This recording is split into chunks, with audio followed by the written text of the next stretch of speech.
I ended our last video with talks of the smart money and really just studying and following their moves.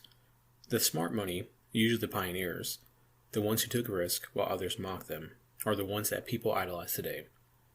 They call you crazy until you make it, and then they call you a genius. So nothing good comes easy, and they knew that, and they were also willing to risk it all. Their ego, their money, and the risk of being laughed at. The investments they made at the time seemed crazy to the majority of the people, but in hindsight, they were really being smart with their money, hence the name smart money. During times of economic turmoil and financial distress, these individuals sought out assets that held stored values. They searched for assets that they could park their wealth in to keep it safe from the turbulent markets, best known as safe havens. These safe havens include precious metals like gold, silver, and real estate to some degree. The concept of this is that during a recession, while most assets will be affected in some way, historically there have been a small number of assets that A. wasn't as badly affected as other assets, or B. actually performed well in the recession. These investors are the ones that, again, risk looking like complete failures to the rest of the world by taking the chances that the rest of the world wasn't willing to take. They went against the herd mentality. The early investors into major tech companies like Apple, Google, Amazon, those guys. While others sat there in fear and wondered, what if these highly successful people just made it happen? So it would be easy to think that if they've always flocked to the same few safe havens like gold, silver, and real estate, the ones which always have worked for them, well, wouldn't they continue to park their wealth in these assets when the market started declining? Traditionally, the answer would be yes. However, this time around, there's even better opportunities amid us, ones where even the smart money is so passionate about that they happily make it to be known to the public. Long gone are the days of people only running to buy silver and gold and real estate.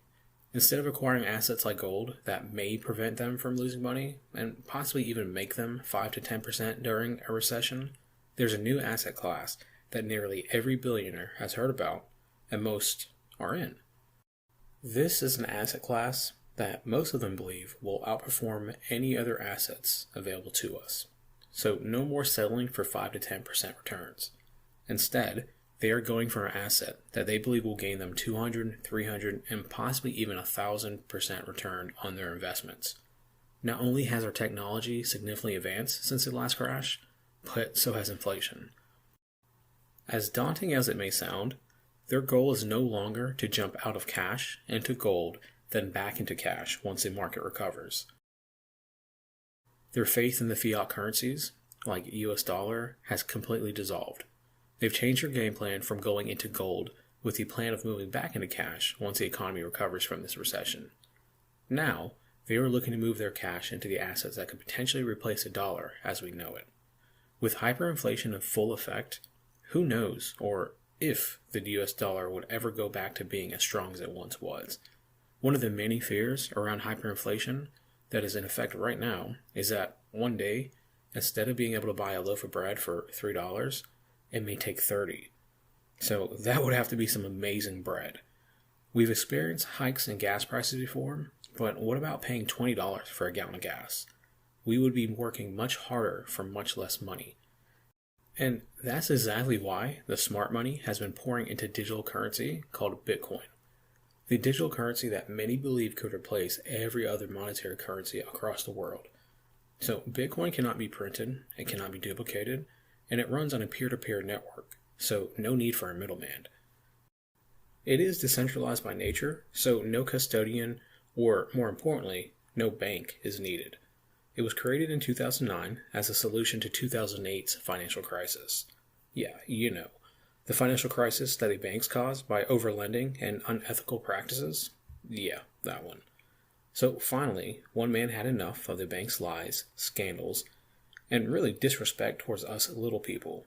So he went out there and created a monetary solution that solved nearly every problem that the dollar was facing. No more hidden transactions, minor to near obsolete fees, and the ability to send as much in value to anyone at any time of the day that you wanted. No need to call your bank and beg them for the permission to send your money to a family member that may be across the world. So what about wire fees? Nope. What about having to wait for approvals and sign-offs from the bank managers? Heck no. And what about having to wait 2 to 3 business days for funds to settle? So again, this is your money, and when you think about the hoops that they made us jump through to be able to use our money, the word ridiculous doesn't even come close to describing it. Oh, and on top of everything else, the fees that they charge us to use our money? Ridiculous. In an interview, billionaire Chamath Palihapitiya was passionate about his views that social capital is changing. And the 3 biggest pillars that will be changed within this space are the healthcare, education, and financial services, as he stated. So as long as you live, have the skills to earn money, and have the access to the money, Chamath believes that businesses should be focused on reconstructing their businesses in or around any 3 of those areas. Well, he said that those should be the 3 main focuses only if you're truly interested in moving the world forward and making real valuable changes. Bitcoin is the cheapest and most frictionless payment rails ever, he stated. Instead of having to pay percentage fees to send and receive money, and again, instead of having to wait for the bank's approvals for your transactions, you and your peers now have the ability to do that between yourselves without that middleman or the bank. Businesses will not only be able to save money from not having to pay transaction fees, but more importantly, they will be able to reinvest that money saved back into their businesses, which in return should equal to more employees and essentially more dollars back in the economy instead of funneled into some mega rich CEO's pockets. So in this digital currency space, as we have already seen, there will be numerous payment rails, platforms, or services that all compete with each other, which really provides us the best of the best. Lower rates, better technology, then, of course, we have an ever-growing level of mistrust between the people and our monetary system and our governments. This could potentially lead to asset seizures, and as we are already seeing, a complete devaluation of the US dollar. This is happening right now to us, and sadly has already taken place in areas like Brazil, India, and even Poland sees half of their private pension assets in order to lower their debt to GDP ratio just so they can borrow more money. We live in a country and have things, for the most part, pretty well off. So the thought of these events taking place is the furthest things on our mind. However, that is exactly how it started off for the mentioned countries. Even if your goal is not to become mega rich, maybe you just want to be able to afford the necessities. And maybe just enjoy them with your family, going out to dinner, not having to check your bank account, a car, a home, food on the table, small entertainment, maybe even a family trip from time to time. These very things may be completely stripped away from us very soon. You've worked hard all of your life, you followed the rules, you've been diligent and done your part, and then some. But just because they couldn't effectively manage and responsibly fill their positions, maybe it was due to politics as to why they got to where they are now, not because they were qualified. Because of this, you and I will have to suffer. They say waste, for a lack of better terms, flows downhill. Now, if you are relying 100% or holding 100% of your savings in that financial system, well, do you think you're at the top or the bottom of that hill? Bitcoin and digital currencies alike is the opportunity you get to protect your wealth from the former financial system. You get to place yourself at the top of your own hill. You will not be punished for others' mistakes or mismanagement of funds and power. You are solely responsible for your financial decisions. And to me, that's how it should be. Chamath believes that if there's absolutely any amount of mistrust between a government and the way they are handling or not handling their financial system, that the citizens of that country should undoubtedly hold a portion of their money in digital currencies like Bitcoin. Take Venezuela, for example. For those who reside there and have been following the rules and working hard for all their lives, they now have the option and have been taking advantage of Bitcoin to shield their hard-earned money from their corrupt government. Chamath believes that Bitcoin is truly one of the most genius and best inventions ever. Now, this is coming from a multi-billionaire. Grayscale, a cryptocurrency investment firm, saw a 900% increase in their assets under management in 2020 alone. Their main source of inflow came from, wait for it, none other than Wall Street firms. They started 2020 with 2 billion assets under management and ended the year around 20 billion assets under management. Grayscale said the catalyst driving this increase in assets came mainly from hedge funds and pension funds. Those institutional investors made up around 87% of their total inflow for the entire year. And what's even more interesting is that the average size of commitments they received doubled from quarter 3 to quarter 4. Wow, those hedge funds must have sensed that something big was coming. Need I note that this is a time when Bitcoin was going absolutely wild in price. Once some of the largest names in Wall Street jumped on the Grayscale wagon, many others followed their lead. Michael Sunishin, Grayscale CEO, stated that due to his company having a QSIP or ticker symbol, in short, being a respected company that is publicly traded gained the trust of institutional investors and was essentially the doorway into crypto space for them. When asked what was the last stage to the mass adoption of Bitcoin and other cryptocurrencies, Michael stated that it was when financial advisors would actually begin advising it to their clients. While the purchase of Bitcoin through IRAs or retirement accounts has been available for quite some time now, the last major move is when Bitcoin would actually be solicited and offered in traditional brokerage accounts. Although we have yet to arrive to this point, Michael made it clear that numerous financial advisors with leading firms had already been contacting him in regards to Bitcoin investing. Of course, there is still some skeptic around Bitcoin and other cryptocurrencies, but really mainly from the institutions. Now, to me, it's ironic how individually billionaires have been supporting and purchasing Bitcoins for years, while the institutions have sat on the sidelines waiting. Perhaps that's why the billionaires are, well, billionaires, and the institutions are all employees. So billionaires are the ones that lead innovation. They are the ones that see opportunity while others see risk. Now, of course, everything comes with some risk, even stepping outside of your house every day. And let's not mention driving your vehicle. But unlike a country's currency that mainly circulates domestically, we'll take the United States dollar, for example. Bitcoin can be bought from anywhere in the world and has been for well over a decade. So instead of one stock exchange supporting it, it is available to we the people from every corner of the world. Its network is strong, and some even say the transaction it's gained far exceeds the momentum the internet gained in its early days. At first, the same large institutions and Wall Street firms bashed Bitcoin. They claimed it was a bubble, a Ponzi scheme, had no value, and would never be adopted on a mass scale. From what I've previously shared with you on how these same institutions ruined our currency, their rhetoric of spreading fear and uncertainty about Bitcoin should now be clear. They are the ones that are scared. They have been trying to separate us and prevent us from leaving their custodianship and oversight of our funds. They know that together, that we the people have the power to make them and their ridiculous services obsolete, as they should be. It's a bubble that will come crashing down. They use this tone when a retracement in the market occurs. Nothing can or will go straight up. They know that because the same stocks they push onto us do the same thing. Now, what do they tell us when there's a pullback in the market? Don't sell, the stocks will recover. And they say the same thing during a stock market crash, while they've already sold all their shares at the height of the market and are really just waiting to buy ours back from us at a lower price. They are two-faced, scared, and truthfully, they really need us a whole heck of a lot more than we need them. Remember my example of paying for a dinner bill in a cashless society? The one where the middleman, the banks, would benefit?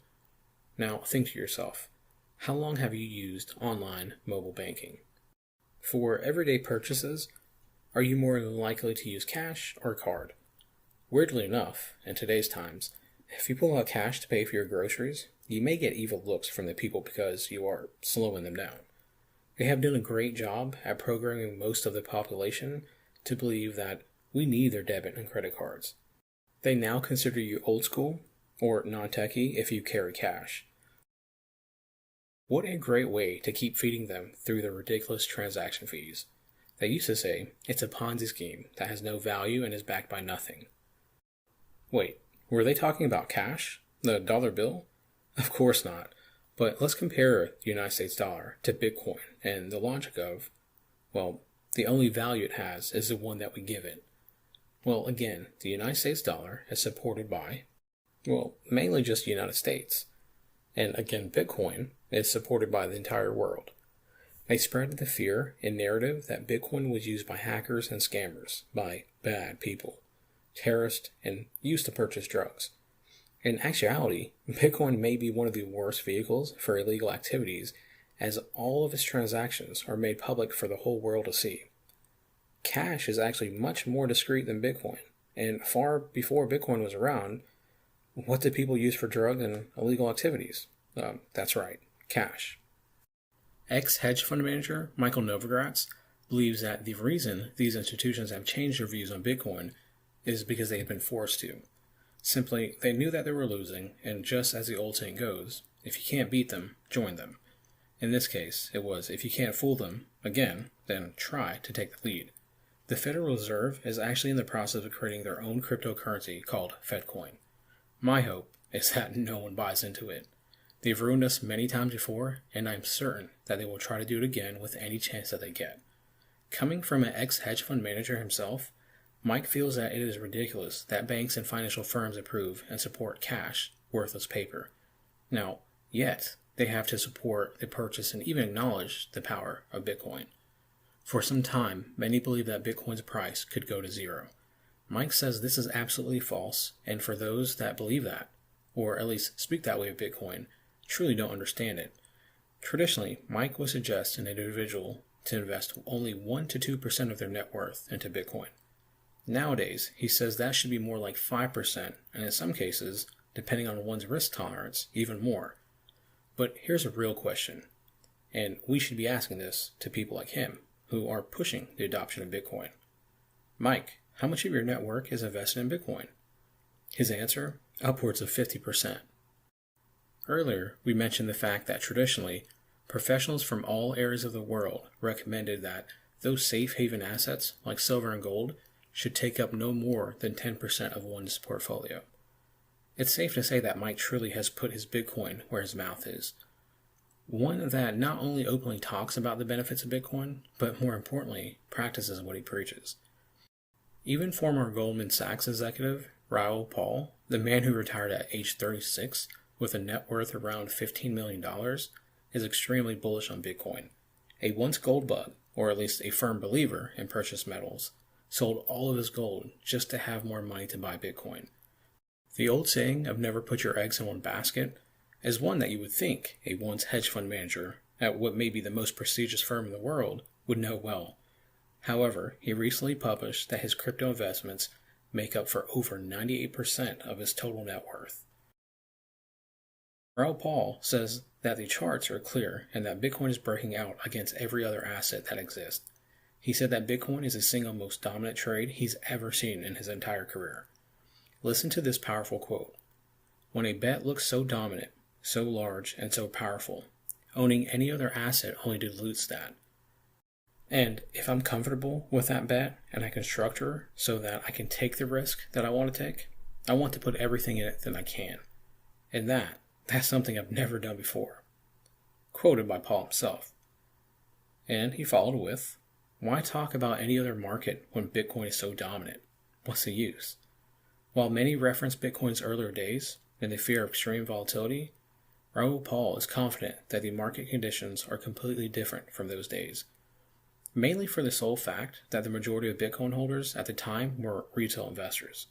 Now, like the billionaires mentioned earlier, Raoul also believes that the institutions are big game changers this time around. I have a hunch that this will be bigger than anything we can imagine. Words, again, that are coming from a man who retired at 36. When asked about the big wig hedge fund managers and traders from Wall Street that he knew, and what their take on Bitcoin was, Paul said that secretly they owned Bitcoin in their personal accounts, they just weren't able to purchase it through their company's funds. But their workaround, he says, is that these massive hedge fund platforms have actually been seeking and acquiring every single independent crypto hedge funds that they can find. These crypto firms the large hedge funds are acquiring are considered small, sitting around $20 million, but Paul believes that their value could be boosted to as high as $200 million with these acquisitions. It's safe to say that these billionaires and highly successful individuals got to where they are today by going against the grain. It just so happens that this time around, the opportunity that this revolutionary new currency, Bitcoin, carries is too great for others to ignore. The banks and large institutions are literally having to swallow their pride, eat the words, and invest along with the billionaires. Maybe it's the bold predictions that these billionaires have made in their successful track record as to what got the banks and institutions' attention. But there's additional and possibly even stronger foundational proof as to why Bitcoin may soon become the new currency of the world. There comes a period in time, in every era, where a new technology takes hold and completely disrupts our traditional way of life as we know it. It's an event that has always happened in the past, an event that is needed to catapult us as a society to a more advanced way of living. And that event, it is near. This is the event that could send Bitcoin roaring in value, the event that dubs Bitcoin the new world currency. Stay tuned for the next video, as I will dive much deeper into these events, what they are, and how we will benefit from them.